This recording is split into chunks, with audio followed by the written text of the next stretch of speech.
Olá pessoal, tudo bem com vocês? Aqui é o professor Jailton.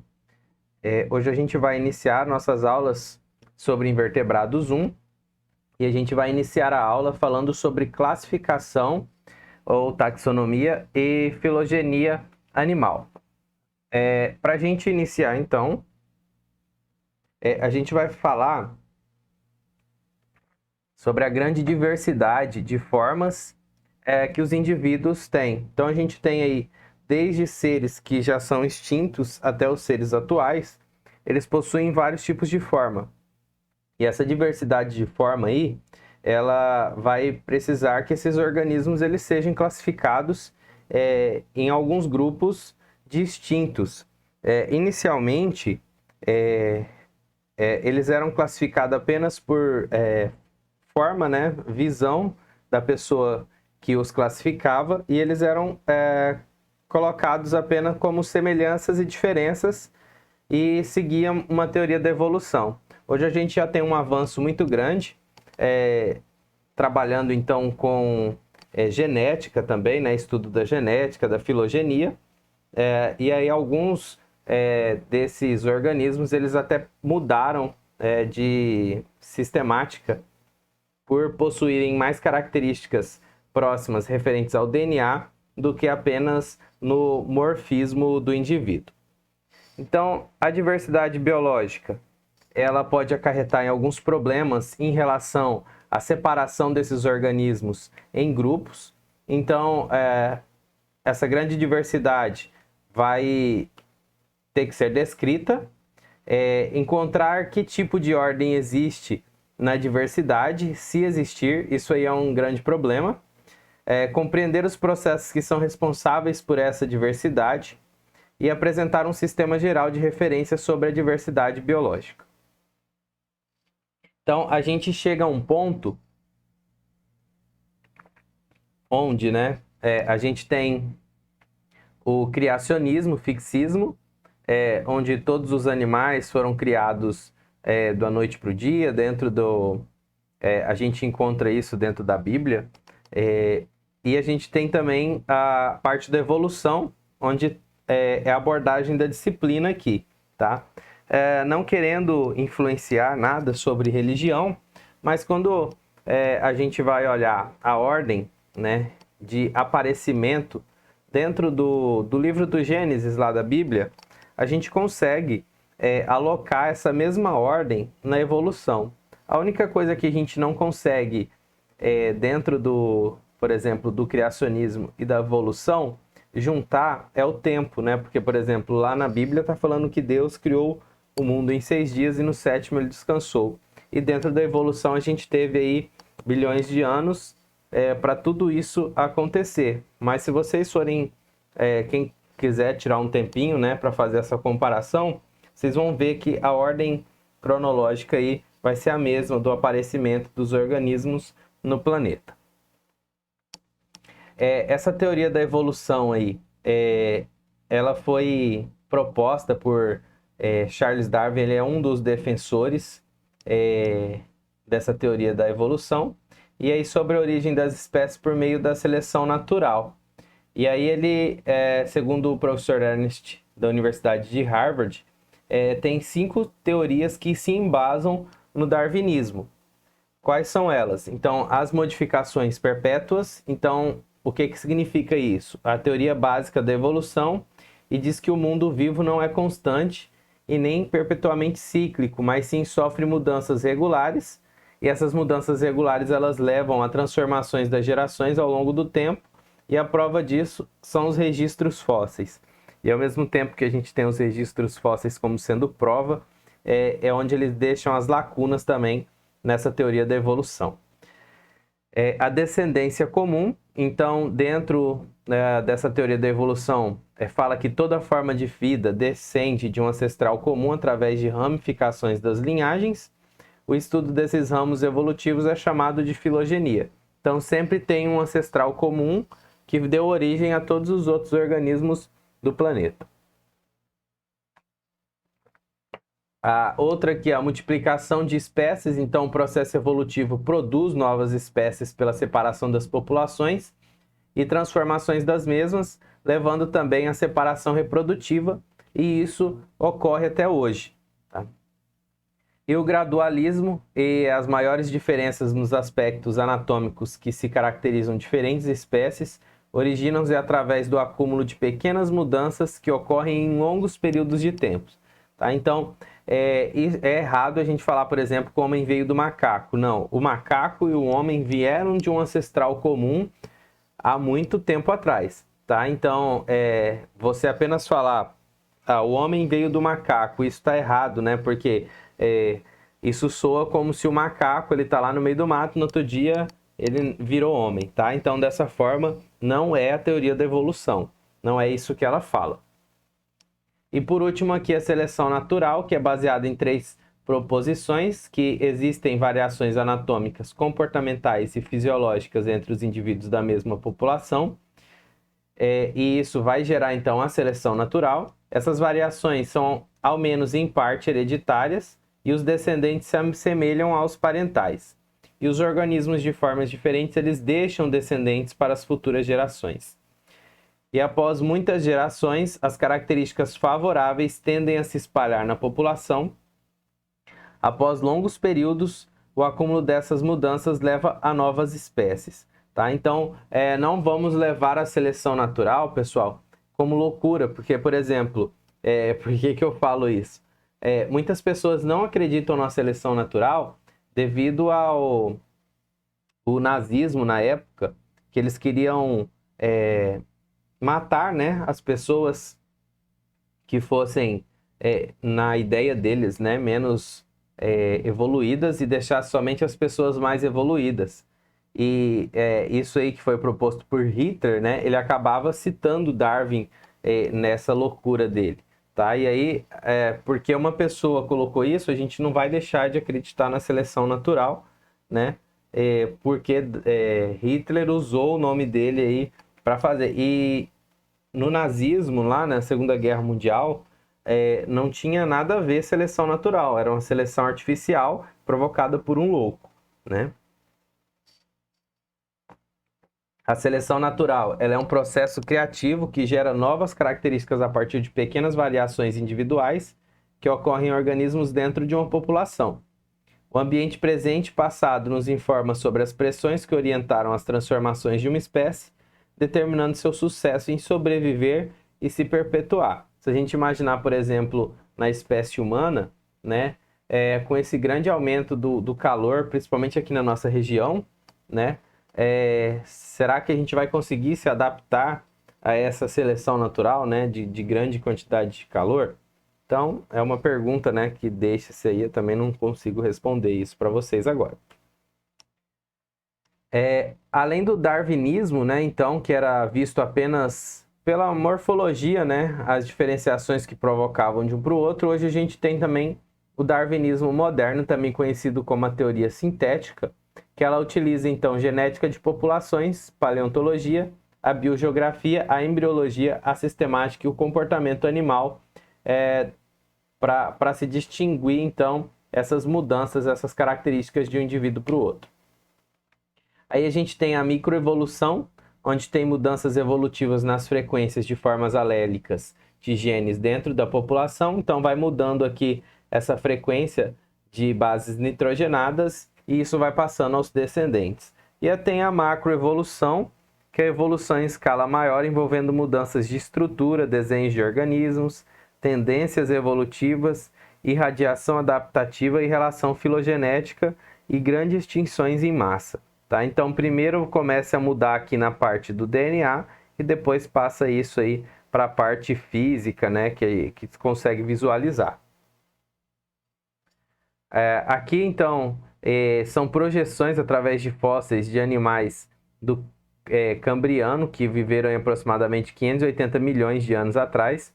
Esses aqui eles foram reconstituídos a partir de fósseis preservados no folheto de Burgess, que fica na Colômbia Britânica, no Canadá. E vários deles ainda se assemelham a alguns organismos ainda que vivem atualmente no planeta. Então aqui, pessoal, a gente tem essa parte de tempos aqui, né? Então a gente tem o pré-cambriano, o paleozoico, o mesozoico e o cenozoico até o presente. E aí, através então dessas mudanças, a gente teve então inicialmente aqui um ancestral comum que foram mudando através de mutações. E aí, quando a gente tem então esses pontos, né, que se divergem, quando a gente tem esses pontos que se divergem, formou-se então espécies diferentes e seguiram caminhos diferentes. Então, como a gente vê aqui, né, cada um desse aqui ele foi se divergindo, formando outros organismos. E hoje, atualmente, então, a gente tem a classificação animal aqui, onde a gente tem a parte dos hemicordatas. A gente tem, então, aqui para cima, os invertebrados, fazem parte dos equinodermatas. E aqui a gente tem, então, os protocordados, onde aparece o tunicato e o anfioxo, que deram origem, então, aos primeiros organismos vertebrados. E aí daqui para cima todos os organismos são vertebrados, distribuindo aí nas classificações de peixes, anfíbios, répteis, aves e mamíferos. E a gente vai trabalhar, então, dessa parte aqui embaixo dos hemicordatas ou invertebrados. A classificação animal, ela tem dois nomes aqui quando a gente utiliza a taxonomia e a sistemática. Não é a mesma coisa, porque a taxonomia, taxon aí vem de nome, e a taxonomia ela é lei de organização que produz um sistema para formar nomes das espécies. E nome das espécies e nome também de grupos onde essas espécies vão ser colocadas. Então, por exemplo, os reinos é um grupo, né? Filo é outro, e assim sucessivamente. E a sistemática, ela usa as informações sobre os animais para fazer a compreensão relativa e evolutiva deles, tá? Então, isso aqui vai comparar os animais e isso aqui vai dar nome para eles de forma científica.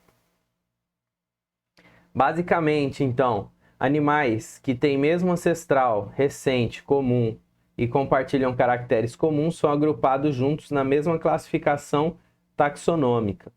E animais com caracteres pouco semelhantes e que somente compartilham ancestrais que são mais longes, são colocados em grupos taxonômicos diferentes. E animais evolutivo e filogeneticamente próximos terão características semelhantes, realizam suas funções vitais de maneiras igualmente semelhantes. Aqui a gente tem o exemplo, então, da troca respiratória em plateuminto. Ela é de forma cutânea. E nos insetos aqui é traqueal. Então, aqui eles acabam, então, se agrupando em filos diferentes. Na nomenclatura zoológica, então, a nomenclatura é simplesmente a atribuição de nomes aos diferentes táxons das classificações, não tem nenhuma outra função em taxonomia, apenas dar o nome mesmo dos grupos onde esses seres serão classificados. É utilizado até hoje o sistema Naturae, que dividiu o reino animal em espécies, agrupou espécies em gêneros, gêneros em ordens, ordem em classe, até chegar a reino. Os princípios básicos eles continuam válidos até hoje e utiliza aí os princípios de Carolus Linnaeus. O sistema de hierarquia que a gente utiliza até hoje, a gente tem aqui os principais, 1, 2, 3, 4, 5, 6, 7, que são os principais, e a gente segue essa ordem de hierarquia aqui, onde a gente tem o reino, que é mais abrangente, e vai diminuindo isso, onde a gente chega aqui nas espécies, onde as características são bem mais próximas dos indivíduos, e eles conseguem intercruzar-se e gerar descendentes férteis, tá? Para a gente lembrar isso aqui, tem alguns macetes, né? Reficofage, onde a gente lembra o início dessas iniciais do reficofage e lembra a ordem aqui de reino até espécie. E um outro também legal para a gente lembrar, é só lembrar uma frase onde fala aqui: raio forte caiu ontem fazendo grande estrago. A gente utiliza as letras iniciais e aí segue essa sequência para ficar mais fácil aí para a gente lembrar a sequência desses táxons.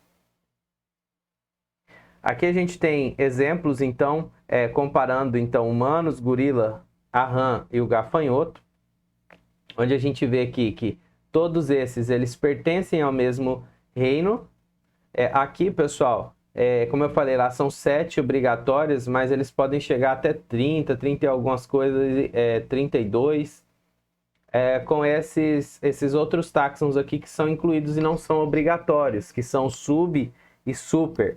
Né? Então, por exemplo, aqui a gente tem o subfilo, subclasse, subordem, subfamília, subespécie, só que eles não são obrigatórios, tá? Nesse caso aqui, vamos seguir somente os obrigatórios.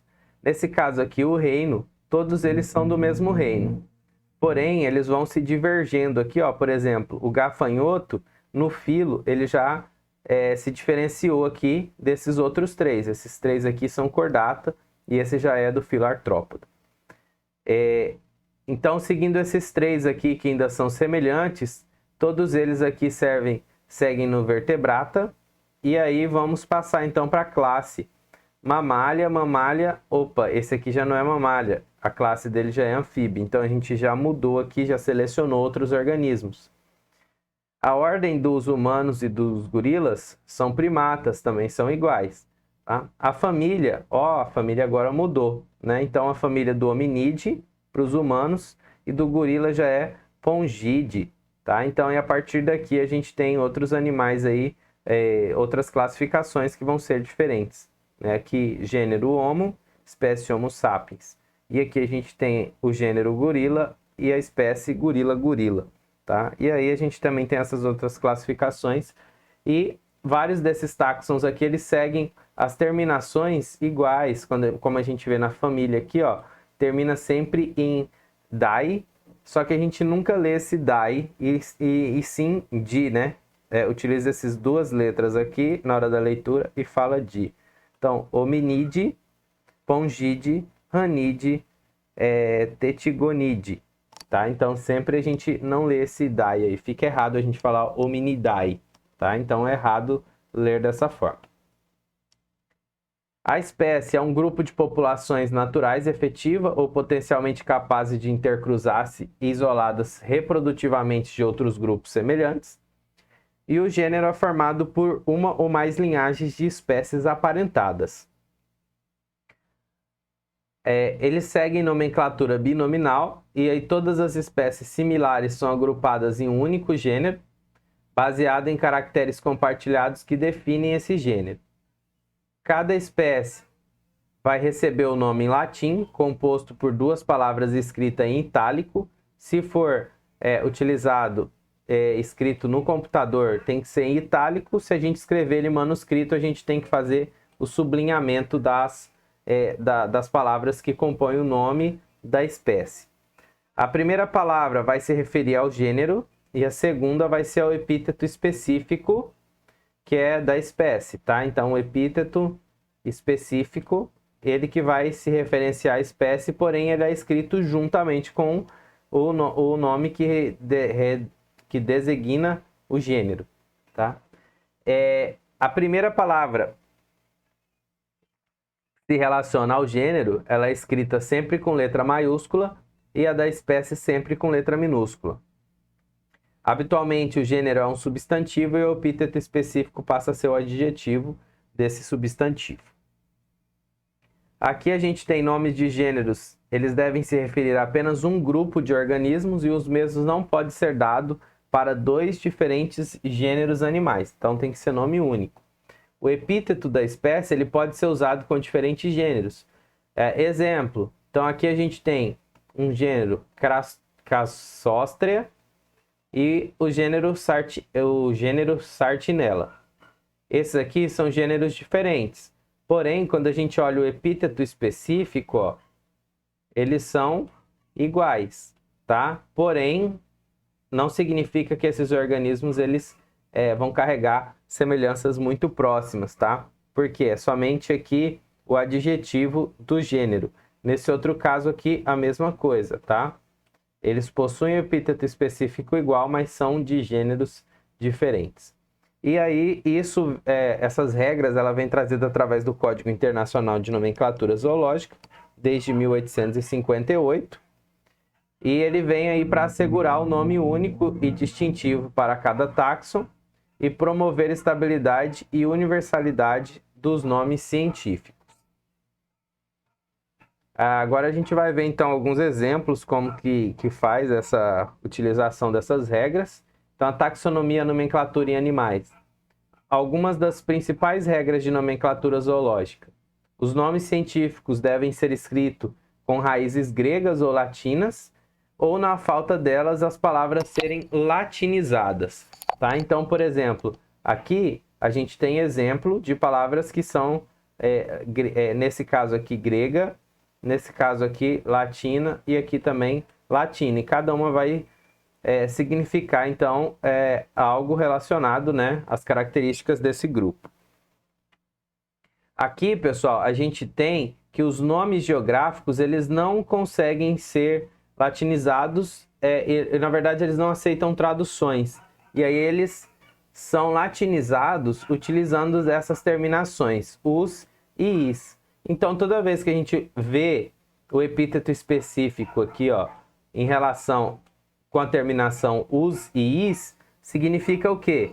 Que deram, né, o nome do epíteto específico ao local que esse organismo foi encontrado. Tá? Então, faz referência ao espaço geográfico onde esses organismos foram encontrados. Ah, professor, mesmo que é de nome geográfico, não tem que ser com letra maiúscula? Não. Vamos seguir a regra da nomenclatura, onde essa primeira aqui, que se diz respeito ao gênero, sempre tem que ser com letra maiúscula, ó. Sempre com letra maiúscula. E a segunda, que é referente ao epíteto específico, sempre com letra minúscula. E lembrando que, nesse caso aqui, a palavra tem que estar em itálico ou, se tiver manuscrito, sublinhado. Os nomes patronímios são nomes próprios e também não aceitam traduções, ou seja, são nomes dados a referências aos sobrenomes das pessoas que acabam utilizando aí o sobrenome também para colocar o nome das espécies. Quando a palavra é no masculino, ela é latinizada apenas inserindo a letra I no final e o feminino o AI no final. Tá? Então, por exemplo, aqui o sobrenome desse cara era Dubois, e aí ele ficou no final aqui utilizando o I.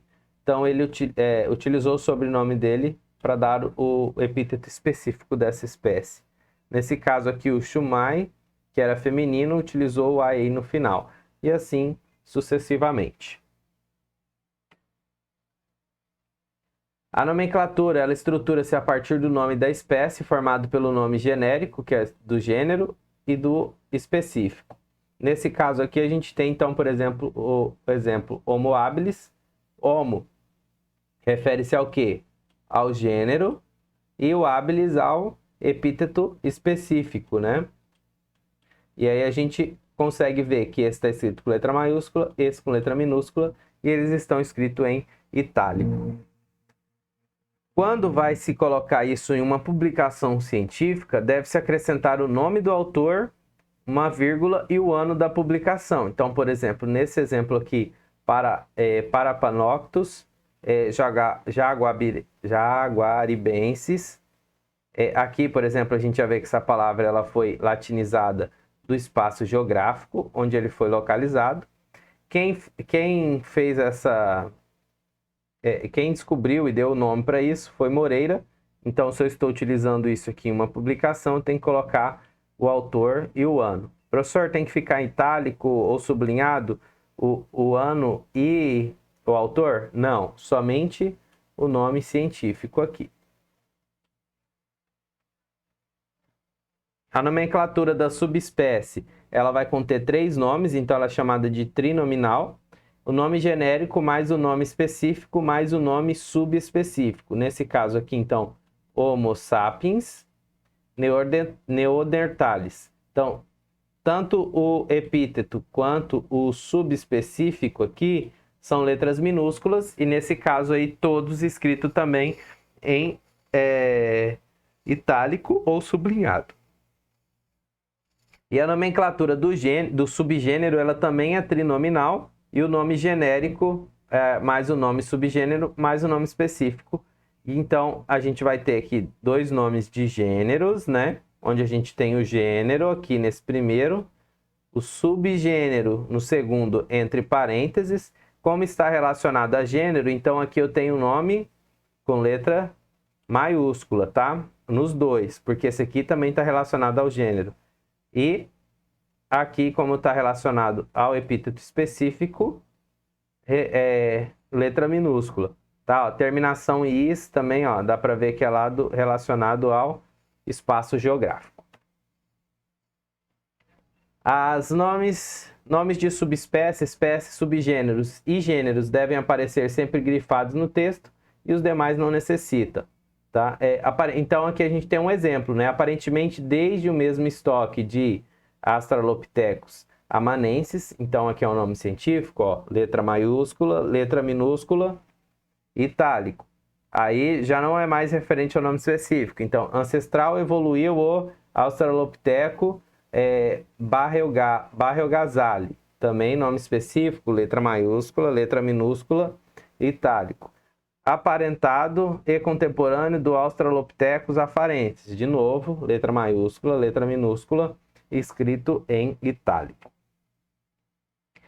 Os nomes empregados para denominar as categorias taxonômicas de gênero para cima são sempre uninominais. Então, binominal é o da espécie e trinominal, que é o da subgênero e subespécie.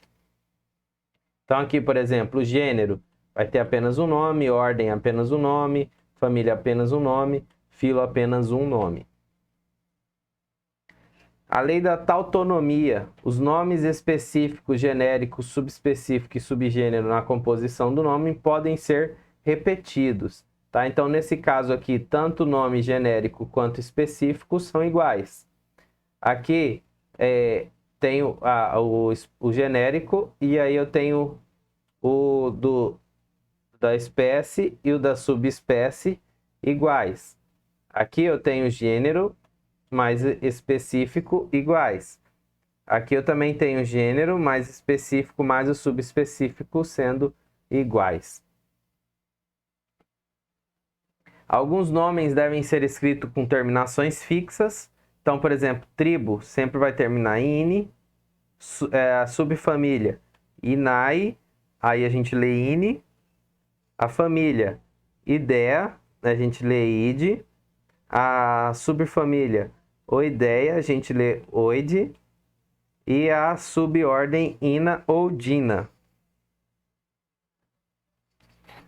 Quando uma espécie é reclassificada em outro gênero, o nome do autor da primeira classificação deve aparecer entre parênteses após o novo autor. Então, por exemplo, nesse caso aqui, tinha-se esse nome aqui,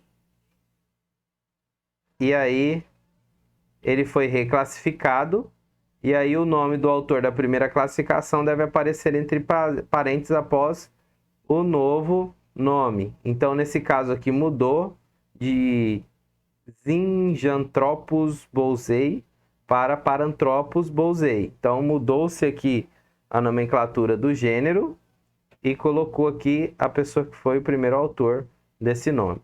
Aqui é a mesma coisa, né? O Pithecanthropus erectus, o Du Bois que fez essa descrição, ele mudou de gênero para Homo erectus, só que o nome do autor aqui, ele vem entre parênteses na frente.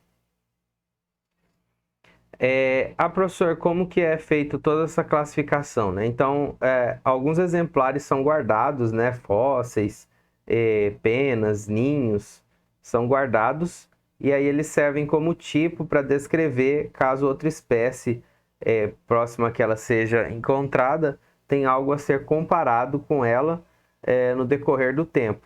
Então, o tipo é o padrão referente para a aplicação de um nome científico e é um exemplar ou parte dele, por exemplo, penas ou do seu trabalho do ninho, para que não ocorra, né, a descrição de dois nomes específicos de espécie para o mesmo organismos, tá? Então eles vão sendo guardados aí, servindo como tipo.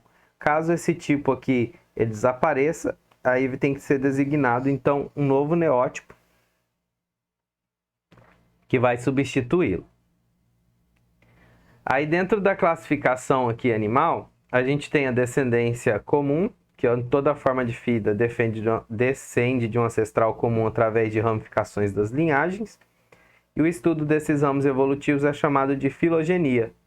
A filogenia ela fornece informações sobre as relações de parentesco entre os grupos e sobre as mudanças que ocorrem no passado. E a gente tem as principais escolas aí para trabalhar essa parte de classificação aqui dentro da filogenia, que é a cladística, ou também chamada de sistemática filogenética, e a classificação evolutiva. Na cladística, a gente encontra árvores filogenéticas, elas devem mostrar através de ramificações dicotômicas, ou seja, que vai se dividindo, em que sequência os organismos evolvidos aparecem. Considera-se que todas as categorias acima de espécies sejam monofiléticas, ou seja, todos os membros de cada gênero, família, ordem, espécies têm um único ancestral comum. E os cladistas eles estudam o número de caracteres que são compartilhados entre as categorias determinadas, quais deles são primitivos e quais tardaram a aparecer. Então aqui a gente tem o exemplo de cladogramas, que representam graficamente o relacionamento filogenético dos grupos estudados, onde tem nomenclatura específica. Quando o grupo é monofilético, ele está falando que todos os grupos estudados vieram de apenas um ancestral comum. Nesse caso aqui a gente tem os lagartos, as tartarugas, os crocodilos e os pássaros vindo de apenas um ancestral comum. Nesse caso a gente falaria que todos esses organismos são monofiléticos quando a gente está relacionando a esse ancestral comum aqui. Quando a gente se relaciona a ancestrais comuns diferentes, né? Então, por exemplo, estou relacionando a esse ancestral comum e a esse ancestral comum. Nesse caso aqui,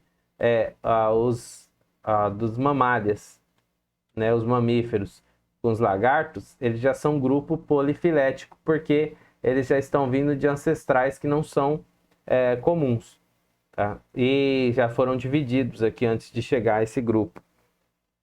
E quando a gente fala em grupo parafilético, a gente está relacionando o ancestral comum, mas está deixando de lado aí algum grupo que entraria dentro desse monofilético, tá? Então aqui, isso aqui é chamado de cladograma.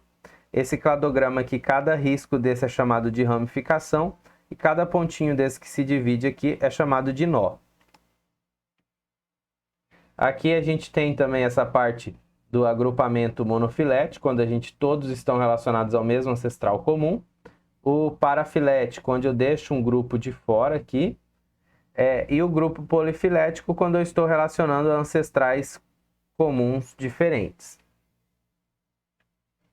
Dentro do cladograma, a gente utiliza também algumas nomenclaturas, como sendo aqui apomorfias, sinapomorfias, autapomorfias, plesiomorfia, simplesiomorfia e grupo irmão. Cada uma dessas aqui elas tem um significado, tá? Qual que é cada um desses? Então, a apomorfia é um caractere derivado recente. A autapomorfia é um caractere derivado encontrado num único táxon. A sinapomorfia, caractere derivado compartilhado por vários táxons. A plesiomorfia é o caractere primitivo antigo. E a simpleomorfia é um caractere primitivo compartilhado por vários táxons. Ah, professor, dá um exemplo. Então, aqui, ó, vértebras e maxila.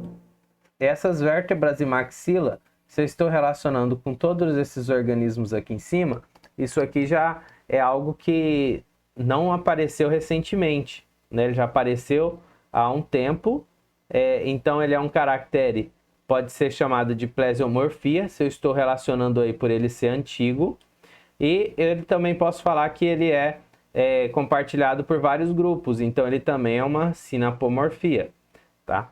Agora, por exemplo, aqui, quando a gente fala em pelos e glândulas mamárias, somente os mamíferos que compartilham desse caractere. Então, ele é encontrado aqui em apenas um táxon, autapomorfia.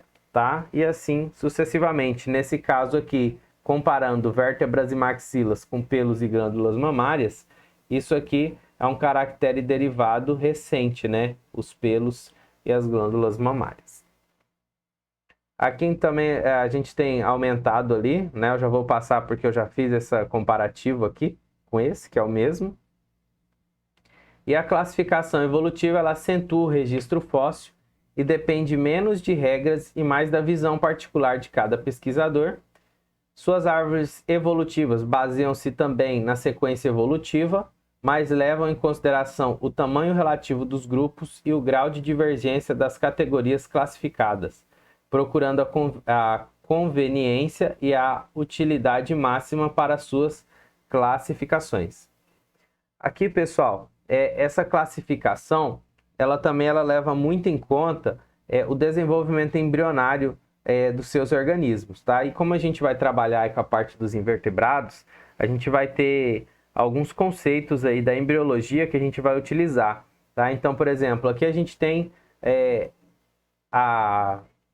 o desenvolvimento embrionário, sendo o zigoto, depois a formação da mórula, blástula, onde vai ter a primeira cavidade chamada de blastocele, depois a gástrula.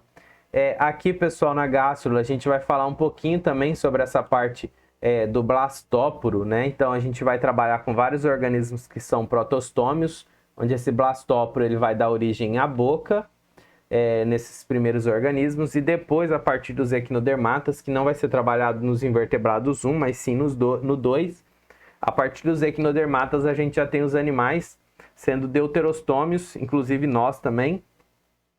E aí, nos animais deuterostômios, esse primeiro poro aqui embaixo, ele vai dar origem ao ânus ao invés da boca, tá? E aí a gente tem aqui, na gastrulação, né, a formação de folhetos embrionários, onde a gente vai trabalhar com organismos que são diblásticos, onde só possuem aqui o folheto embrionário, esse amarelinho por fora chamado de ectoderma e esse azul por dentro chamado de endoderma. E a gente vai trabalhar com alguns organismos também que vai ter também esse outro folheto embrionário aqui no meio, que é chamado de mesoderma. E aí, a partir da formação desse mesoderma, a gente já vai ter organismos chamados de triblásticos e a gente vai utilizar isso aí durante as nossas aulas, tá? Aqui, por exemplo, pessoal, em relação ao celoma e a desenvolvimento embrionário, né? Então, por exemplo, a blástula, todos esses organismos aqui de cima, eles formam a blástula, então desde poríferos aqui até os cordatos, eles formam.